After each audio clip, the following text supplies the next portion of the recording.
What is up, guys? Welcome back to another GeekaWhat video, and today I'm going to be building a pretty special 4K gaming PC build. One featuring this, MSI's brand new limited edition Star Wars The Mandalorian and Grogu Edition. A truly one-of-a-kind GPU that's going to deliver epic gaming performance and look totally unique in the process, and we're hopefully going to have a whole lot of fun along the way. I'm going to be talking you through all the parts I've selected for this build and why, including some alternatives if somehow you can't pick yourself up one of these limited edition GPUs, walk you through how we're going to put a system like this together from start to finish, and maybe even talk a little bit about how you can try and navigate the current memory and SSD shortages. I'll of course then be testing this system at the end of the video to check out the performance. Is this special when it comes to frame rates or just visuals? Stay tuned to find out. But without any further ado, let's dive into it.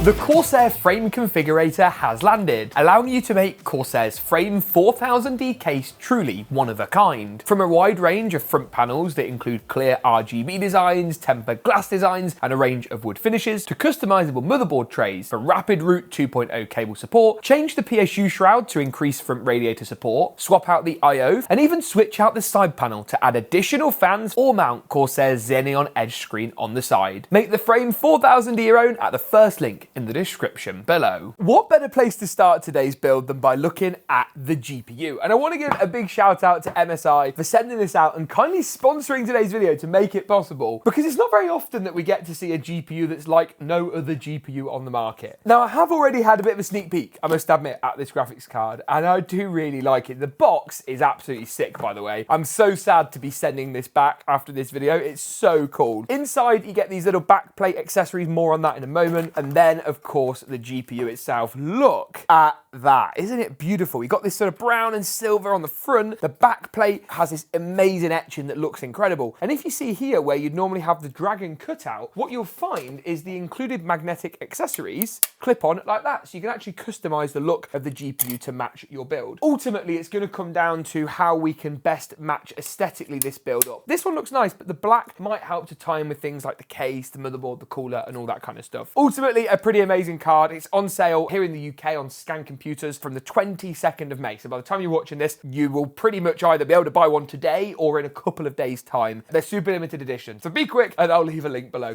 The other little Easter egg in here that I wanted to show you, which I think is just amazing, is look at this little mini Grogu. There's actually a GPU support bracket. How sick is that? So basically, you turn his head, then you can look, you can do your GPU support bracket, and you can tighten it up, and it's just, yeah, it's such a clever little addition. I really like it. I think it's awesome, and I really appreciate when brands do things that are a little bit different, and this is a prime example. So thanks, MSI. I appreciate it. But that raises the question, what parts am I actually going to pair up with it that not only are proportional and work really well, but look nice too? Well, let's start with the CPU. AMD's Ryzen 7 9850X3D, 8 cores, 16 threads, loads of L3 cache, super fast gaming performance. This thing is just awesome. Samsung 9100 Pro Gen 5 NVMe. I'm going to talk about some advice on buying storage and memory in a minute, so hold tight for that. This is 4TB. Honestly, 2TB is going to be more than enough, but I really like the 9100 Pro. It gives you Gen 5 speeds of up to about 15 gigabytes a second. This is not a cheap build. It's not intended to be a cheap build. It's going to perform really well, and that's what we're after. Memory, I wanted something that was a bit more grey than black to tie in with the GPU, which is, well, more grey than black. And this Corsair Vengeance RGB DDR5, but the AMD, the memory for AMD version, is perfect. If you didn't know, the memory for AMD just has some extra Expo profiles on, which are perfect for Ryzen processors, but they changed the heat spreader to grey rather than black, which is what you'll find on the default DDR5 model. In terms of my advice on memory and SSDs, just pick up whatever 32 gig kit you can find that's a good price in the current market. Don't obsess too much about one brand over another, and while my advice remains that you want to be at 6000 megahertz or faster on speed and cache latency of 36 or lower, I also equally made a video testing this the other week. I'll leave it in in the cards now, and there's very little difference. RAM speed and latency in most games doesn't matter nearly as much as you actually think it might. I'm going to do the motherboard next, another component where I tried to lean into the grey more than the black theme in today's build, and this is MSI's latest P850 Tomahawk Max Wi-Fi 2. Now you might notice, James, you've gone for a 5080, you've gone for a 9850 X3D. Why have you gone for a cheaper motherboard? Now the reason being is we're not going to overclock in this build. We all know that X3D processors are not particularly great in the realm of overclocking. Not that that's a problem, it's just a fact of life. But also the latest and greatest P850 motherboards are actually pretty well up there when it comes to things like VRM power delivery, PCI Gen 5 connectivity, and also the rear I/O, which as you can see has got plenty of high-speed USB-Cs and even a nice fast 5 gigabit Ethernet port too. Now I talked about how this motherboard is great. It is mainly black, but we have this little grey accent up here, which is better than nothing. And let's face it, most of the board from here down is going to be covered by GPU and fans and that kind of thing anyway. So my thinking is bit of grey here, grey on the graphics card, bit of grey on the RAM DIMMs, and then the cooler I'll come to in a moment. Let's do power supply next. Alongside the GPU, MSI kindly sent over this, their A1200 PLS. It's Platinum, ATX 3.1, PCI Gen 5.1, and you probably don't need it. I mean, even in this build, 850 would be fine. I personally would go 1000 watts if this was my own build, but to be honest with you, that's probably overkill. Over on GeekaWhat PC, which if you're not aware is my UK pre-building company, all of our 5080 builds come with a 850 watt 80 plus gold power supply, and it's totally fine. So 850 would be fine, 1000 if you want to go overkill, 1200 maybe not so much. They do this in a 1000 watt version, so I'll link that below too. Let's do the case next. I was thinking for this build, what case do I really want to go for? And I actually thought I've not built in Montech's King 95 Pro in a long time. It's one of my favourite, if not my favourite PC case of all time. It's got this nice curved tempered glass panel on the front. You get the fans included, are really nice fans. It just ticks a lot of boxes really for me. I'd love to see Montech update this with like a V2 version, maybe with, I don't know, newer fans or a singular panel. This one's split with a dividing line, but either way, I thought it was going to look great and be the perfect option for this build. My plan is to try and vertically mount the graphics card, and while this case doesn't have that built in, we can add it in without too many problems, and I'm going to show you how I do that a little bit later. The only other thing to talk about is the CPU cooler, which is in this quite ominous white box because it was actually a prototype originally that MSI made for the launch of the 9850 X3D. And the good news is that inside the white box is, drum roll, ta-da, it's a P13. It's one of MSI's kind of best coolers actually, really. I think they've got a slightly higher end model coming soon, but right now, this might be their highest end design. Really nice pump, circular screen, which I think is fantastic. They're going to look really cool in today's build. Nice included pressure optimized fans with these kind of edge rings to give you a bit of extra airflow. And yeah, it's all good. Cables and stuff, a little bit messy, but we'll sort those out once we're in the system. And the good news is that there's no cables that come off the actual water block itself. They all run through the tubes and up here. So the actual CPU cooler area around the processor is going to look super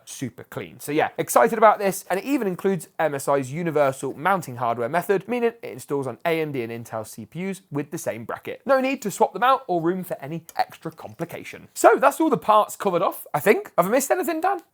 No, all the parts are present and correct. So what I'm going to do is going to start by installing as many parts as possible into the motherboard, starting with the CPU, then followed by the memory, and of course the SSD. The only other thing I'm going to do here as well is just take off these black plastic brackets and replace them with this little bag of male-to-male posts which come included. They're labelled, as you can see, on their AMD screws. So they're actually going to replace the black plastic mounting hardware on the board for the cooler a little bit later. So the motherboard assembly is all complete, and the next step is to move it into the case. And I'm excited actually. It's been a while, as I mentioned earlier, since I built in the King 95 Pro. Is this the kind of case you guys would buy? I mentioned GeekaWhat PC earlier, just a random fact for you. This is actually our best selling case on the whole website. Our Pro system sells more than any other PC. One thing about this case that I actually forgot, it's very well packaged. You get this really thick soft cell foam that is frankly awesome for protection. And then the case itself comes wrapped in this nice bag. So that's rather good. The other thing to mention as well that I forgot about this case earlier is you get 3 fans at the bottom alongside 2 on the side and 1 at the back, and the side fans are reverse blade 140s, and that makes them really great for airflow out the box. It means the only thing you've got to do really to get the case looking full is put a radiator at the top, which I'm going to be doing anyway. Talking of which, I'm going to then move on by installing the motherboard into the case, nice and simple with all the standoffs already in the right locations, and secure the motherboard down. And then with the motherboard in, I'm just going to pop the top panel of the case off, and I think then progress by installing the CPU cooler. Now, you can actually remove this bracket at the top for easier installation, but honestly, I think we're going to be fine keeping it in, and I'll show you what I mean by that. If we take the P13, as long as you've got one screw in one hand and you radiate it in the other hand, it's actually pretty easy to just go ahead and screw this straight in. And you can see what I mean about the case looking full very quickly. It's really nice having those bottom fans, the rear fan and the side fans all done for you, especially the bottom ones, as the build just looks really, really nice. So what I'm going to do is then install the radiator up to the top and then move all those cables out the way at the end, get them all threaded through the case to neaten them up and make them look a bit more tidy. I always like having the tubes at the front of the build, as I think it just looks a lot better. I'm then going to go ahead and pop the top of the case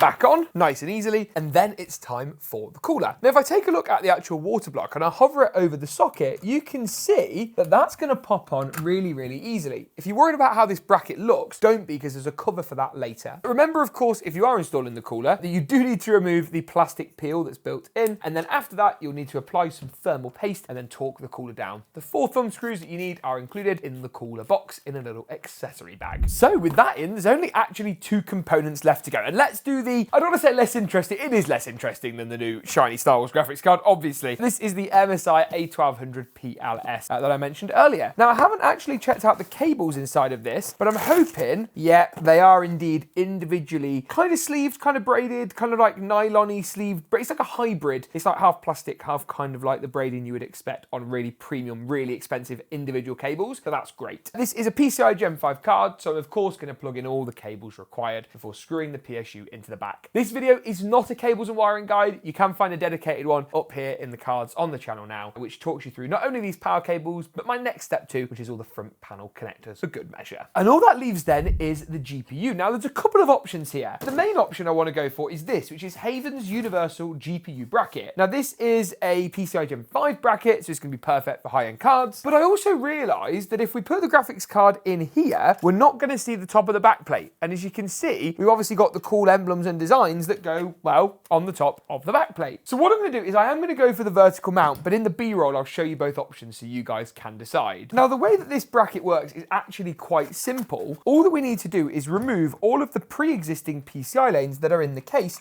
to put this in its place instead. Specifically, we're going to put this in everything from the second bracket down to the bottom. So let me go ahead and take literally all of them bar one out, and then in its place slide in our vertical GPU mount. So we can start, there you go, by popping in the actual graphics card and then locking it in with a little button. Then we can slide the actual bracket itself into place. Can be a little bit fiddly, but we are, I think, good. We seem to be getting in the way of these fans down here, which is going to be a problem. Okay, maybe we're okay? Yeah, I think we're going to be just fine. I really do not want to damage this in any way. Only downside is it's quite, oh, no! Only downside is that you do need, no! Only downside is that you do need to try and get the thumb screw in, which can be quite difficult. Thankfully, I have the perfect small screwdriver for the job. And with a bit of perseverance, we are in. Just the GPU power left to go. And I think that should thread through and actually be fairly hidden, because we can run it up and over the graphics card and then into the top of the GPU itself. Yeah, that looks good, baby, that looks good. Okay, give me a little bit of time to get this thing tidied up and I'll rejoin you for us to check out just how incredible this build looks when it's all powered up.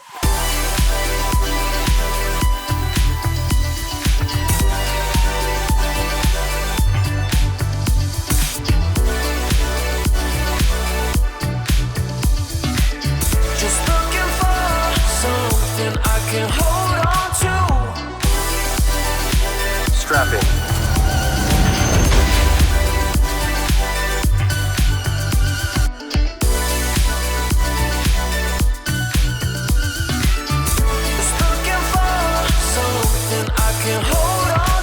Okay, so a pretty special gaming PC build, but how well does it perform? The answer is very well. Now, taking a look at some of the gaming benchmark numbers shows this in great detail. Forza Horizon 6, for example, at 4K high settings delivers an average of 177 frames per second and looks awesome in the process. Marvel Rivals, the next benchmark title, performs well too, and at 4K high preset, clocking in around 90 frames per second. Not bad. Now, this is a game where you might want to tune down to 1440 1440p to get a little extra frame rate. Now I benchmarked this system using MSI's MAG 272UP. It's a QD-OLED monitor with the 4K resolution we need for our benchmarking today and a 4th gen QD-OLED panel. The 240Hz refresh rate makes it great for competitive titles at both 4K and that 1440p resolution, and because it's an OLED panel, it looks absolutely stunning. I'll leave it linked down in the description below, alongside a recent video we made talking about the best OLED monitors you can buy right now. Resident Evil Requiem is another game where you might want to drop to 1440p. At 4K though, for now, high settings, we see an average frame rate of 86 FPS. For what is a single player title, this is totally fine, while Arc Raiders ups the frame rate ante, delivering an average at 4K high settings of 131 frames per second throughout. Battlefield 6 also clocks in with a great frame rate, breaking through that 100 FPS barrier with an average of 111 frames per second. This is a build that's packed with power, looks pretty special, and it's nice to build something just a little bit different. What do you guys think? Let me know, and you can check out latest pricing and availability, as always, for all parts in the description below. Thanks for watching, and as always, we'll see you in